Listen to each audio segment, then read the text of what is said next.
Nah, jadi pertanyaan saya, kenapa ini emas tidak dikasih lihat kepada publik? Ini jelas-jelas kita kasih lihat loh. Anda nggak perlu punya skill IT loh untuk melihat emasnya Naga ya.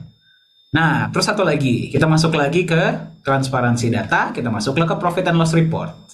Nggak usah deh jauh-jauh, lihat deh yang paling terakhir. Nah, ini kenapa nggak dilihat? Kenapa nggak dikasih lihat?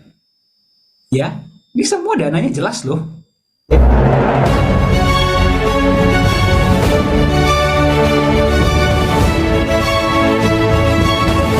Nah, jadi seperti ini ya. Memang benar, wallet dari kripto ini bisa dilihat oleh semua orang. Betul, saya setuju dan saya apresiasi ya, malah dia bisa menunjukkan itu kepada beliau bisa menunjukkan itu kepada publik. Nah, tapi satu hal yang beliau mungkin belum lihat adalah ini. Kenapa yang ini nggak dicek? Tuh, ini kenapa nggak dicek? Kita bisa beli emas datangnya dari mana, Bapak Ibu? Uang saya sendiri dari kantong, uang Pak Yohanes sendiri dari kantong. Oh, dana masuk ke Nagaya, biarin aja di wallet, saya keluarin lagi di uang untuk beli emas. Atau Pak Dani, Pak Yunias, ayo kita patungan Pak, beli emas Pak. Ya dananya dari mana? Ya dananya dari dana pembelian lah. Kan kita bilang sama Anda, ya kita kan bilang dari awal. Tadi Pak Yunias sudah jelaskan dengan sangat clear. Dana masuk ke Nagaya 50%-nya kita pakai buat beli emas. 50%-nya, sisanya itu ada alokasi untuk proyek, untuk operasional, untuk referral, dan sebagainya.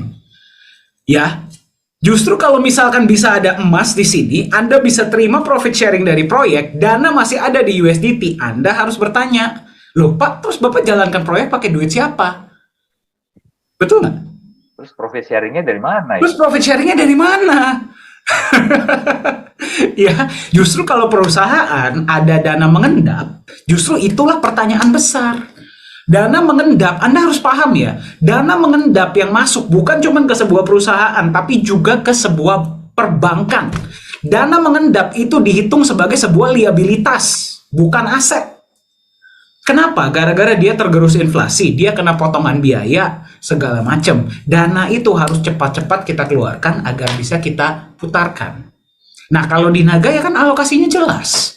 50% di emas, ada alokasi untuk proyek, untuk operasional. Itulah kenapa kita bilang Anda nggak perlu lagi bayar untuk the safe house. Kalau sampai ada apa-apa dengan proyek, sudah ada manajemen resikonya. Kan semua ada di white paper, tidak ada yang kita sembunyikan. Ya. Nah, jadi pertanyaan saya, kenapa ini emas tidak dikasih lihat kepada publik? Ini jelas-jelas kita kasih lihat loh. Anda nggak perlu punya skill IT loh untuk melihat emasnya Naga ya. Nah, terus satu lagi. Bentar, saya close dulu. Satu lagi, kita masuk lagi ke transparansi data, kita masuk ke profit and loss report. Nggak usah deh jauh-jauh, lihat deh yang paling terakhir. Nah, ini kenapa nggak dilihat? Kenapa nggak dikasih lihat? Ya, ini semua dananya jelas loh. Ini semua sangat jelas. GA berapa, CA berapa, RCA berapa, eligible Naga yang menerima berapa, benefit proyek berapa untuk manajemen, 60% yang dibagikan berapa, semuanya dikasih lihat jelas. Dan sekali lagi, Anda tidak perlu skill IT khusus untuk bisa melihat data ini. Ya, jadi mungkin pesan saya bagi teman-teman di luar sana, pertama terima kasih ya sudah mengangkat pertanyaan ini. Sekali lagi siapapun boleh punya pertanyaan, siapapun boleh membuat opini. Ya, siapapun boleh membuat opini dan kita tidak bisa menghentikan opini yang dibuat oleh siapapun karena semua orang berhak memberikan opini. Ya, cuman pesan saya, saran saya, ya saya dan Pak Yunias ini sudah dibiasakan oleh Pak Yohanes. Ya. Kita sudah dibiasakan. Dani, Pak Yunus juga disampaikan ya Pak ya. Kalau berbicara harus sesuai dengan fakta dan data. Ya. Jangan buat-buat opini, jangan menggiring opini orang. Kita harus berbicara sesuai fakta dan data. Karena kita mau mencerdaskan toh. Ya, kita mau mencerdaskan toh. Bukannya mau menyesatkan orang toh. Ya kamu harus berbicara berdasarkan fakta. Saya pernah tanya sama Pak Yunias, sama Pak Yohanes. Pak, kalau saya belum sempat riset bagaimana? Jangan bicara katanya. Lebih baik kamu diam. Udah kayak bapak saya ya Pak ya, dia ya, saya dimarahin. Kalau kamu belum punya data, belum punya fakta yang tepat, kamu lebih baik diam. Saya digituin. Bahkan saya pernah dimarahi. Ya, saya pernah kena, bukan pernah, beberapa kali saya dimarahin. Bahkan sama Pak Yohanes ya, dulu di awal-awal Naga, saya pernah cerita sama Pak Yunias. Saya pernah lagi presentasi, tiba-tiba tengah-tengah disuruh duduk. Udah, saya aja katanya. Ini awal-awal saya di Nagaya.